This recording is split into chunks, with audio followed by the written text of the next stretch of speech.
speaking of organizations doing whatever the hell they want to do, it's been an interesting week for the New England Patriots.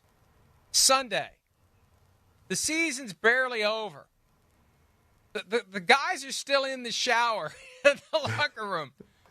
And I understand, look, hey, word's going to get out fast, and you got to move quickly. If you've decided to move on from your head coach, you got to let them know. But it was before halftime of the late afternoon game that Gerard Mayo was fired by the Patriots. By Tuesday, a pair of minority candidates had been interviewed in person, checking the boxes for compliance with the Rooney Rule. Byron Leftwich, unattached to any NFL team. Pep Hamilton, unattached to any NFL team. Both interviewed.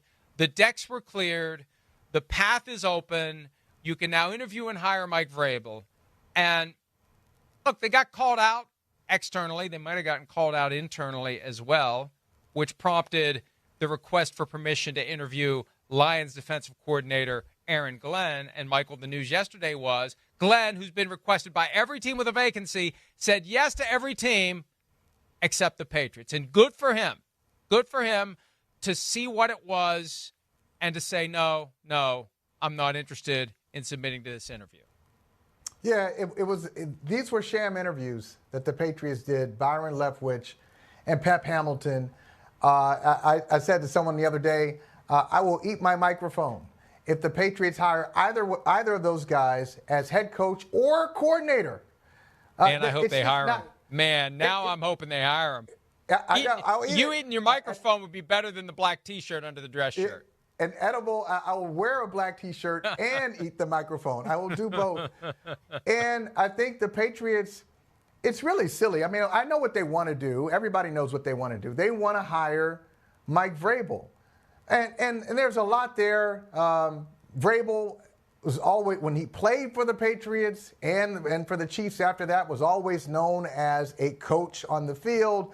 His teammates and coaches were amazed how he could come up with coaching points as he was playing. A lot of guys can't do that. They can play fast, but not necessarily come up with the tendencies as they're playing fast. It's just, hey, I got my coaching, and now I'm going to go and play. He could play fast and kind of spit out some of the things, regurgitate some of the things that they talked about during the week. He did it all the time and really amazed everybody around him. So, yeah, I can understand why you want Mike Vrabel, but just go through the process. Why not take your time and go through the process and still wind up with Mike Vrabel? You can legitimately talk to people in person, see what they have to say, comply by the spirit of the Rooney, with the spirit of the Rooney Rule, and then if you want to come back to Mike Vrabel after that, if you've done all of your homework, all right, then go with Vrabel. But Mike, what's interesting is that Vrabel was available last year. If they wanted Mike, they were so hot for Mike Vrabel. This is not his first time on the market. He's been there. They had access to Vrabel before they hired Gerard Mayo, but they keep making the same mistakes. They hired Gerard Mayo. That was a deal that was already done. So, okay, well, we already have a contractual obligation to Mayo. We'll go there. Now they're so focused on Mike Vrabel, they're not thinking about anybody else. They're checking boxes, as you said, and they're going to go forward with Vrabel, and they're not going to take advantage of all the information and all the resources that are available to them that could turn out to be, and I've heard you mention this before, that could turn out to be their Mike Tomlin. They could have a Mike Tomlin out there, but they're not open to it. They don't want it. They don't want the next Mike Tomlin. What they want is Mike Vrabel. Well, because they swung and missed last year with Gerard Mayo, because they had the idea that Gerard Mayo would be the perfect successor to Bill Belichick. There were a lot of things that went wrong. From the moment that they should have realized Bill Belichick wasn't thrilled with a succession plan being put in place, because then that creates the impression that it's just a matter of time before you feel the hands on your back shoving you away from your job that you might want to keep for another year or 2 or 5 or 10. So that was always awkward, and I think, and Devin McCourty said this on Tuesday, it destroyed the relationship between Mayo and Belichick to the point where they had none in 2023. No question. So last year they were tied to their succession plan, and they didn't expect Mike Vrabel to be available. He was only available by the grace of the dysfunction in Tennessee, that they were dumb enough to fire the guy that took them to the top seed the year before. When you look at all the teams clamoring for Vrabel now, the big takeaway is the Titans don't know what the hell they're doing. They never should have fired Mike Vrabel. But it's Game of Thrones. It's who's cozying up to the owner, who's got the owner's ear, and then the owner goes with that person. All right, let's get rid of the one who's the threat to the power that I've now amassed in this Titans organization. So they blew it. They blew it. And he was available, and they didn't expect him to be available. But I think all year long, that was the subtle, maybe subconscious comparison that the Krafts were making between Mayo and Vrabel. What's Mayo doing? What would Vrabel be doing? And they developed at some point the desire to go get Vrabel. And probably the Jets interview last Friday of Vrabel got them to say, you know what? There's a certain element of Machiavelli that creeps into this. We're going to take some heat if we do this. We might even get in trouble with the league office if we do this, but we're going to comply with the Rooney Rule. We're just going to do it fast. We're going to go find a couple of guys who aren't currently working for NFL teams, get them in here Tuesday. We're going to interview them. Their name's going to get injected into the hiring cycle. Good for them. Maybe somebody remembers that they exist and hires them to join an NFL staff. It is incidental benefit, a little PR for Byron Leftwich and Pep Hamilton. We wouldn't be talking about them today. We wouldn't have mentioned their names this week. So that's how you justify it. Mayo's out. Bring those guys in. Let's get Vrabel. Before anybody else can get him, we got to get him. It's like trying to buy a house. Hey, somebody else is interested in the house. We got to get it. Whatever we got to do, go get the house. Let's get the house. And they ignore the fact that there might be other houses out there. And that's the whole purpose of the Rooney Rule. The purpose is to force the owners to slow down and take their time. And maybe you will lose that guy that you already had predetermined.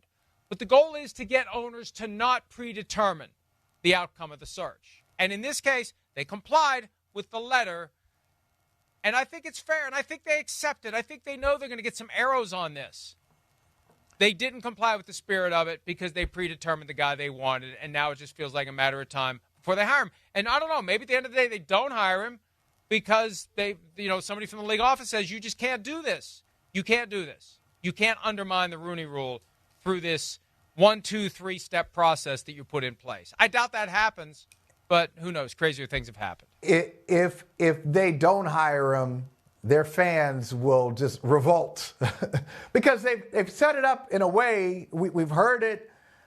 We've heard it enough in the last week. They've set it up where it's Mike Vrabel or bust. I mean, think about it. In New England, Mike, it's at the point if the Patriots announce Ben Johnson as their new head coach, a lot of people will be disappointed. And this is one of the hottest coaching candidates out there. Great offense, very resourceful, very creative offensive coordinator. But everybody, I shouldn't say everybody, but a lot of people, the majority of New England football fans have their minds on Mike Vrabel. Like he's the answer to their problems. And he's not. And he's an excellent coach, but he's not the answer to the problems of a franchise that is at least aging, but in some cases rotting at its core. The Patriots do business in a way that business is not necessarily done in the NFL anymore, and I can understand it in part because they had somebody for a generation who covered up everything. And Bill Belichick wasn't just the head. Bill Belichick was the head coach. He was the general manager. He was the cap guy. He set the marketing strategy. He was the face of the franchise along with Brady. And this is the way we do business. And everybody else was kind of paused as Belichick was there in the center of the organization. Now you've taken Belichick away, and it's like, okay, Belichick is gone. We wanted him gone after his last 4 years, but what do we do now? And I think they're still figuring out what their identity is going to be. But I'll say quickly, the other thing is the Patriots have done this before. The league should really kind of call out the Patriots, not just a slap on the wrist, maybe a slap on the wrist and maybe a two-hand push to the chest. Because they did this with their general manager search with Elliott Wolf. Elliott Wolf was their interim GM after they fired Bill Belichick in January. Interim GM in January. In February, he's representing the franchise at the Combine. He's going to the Senior Bowl. He's going to individual workouts.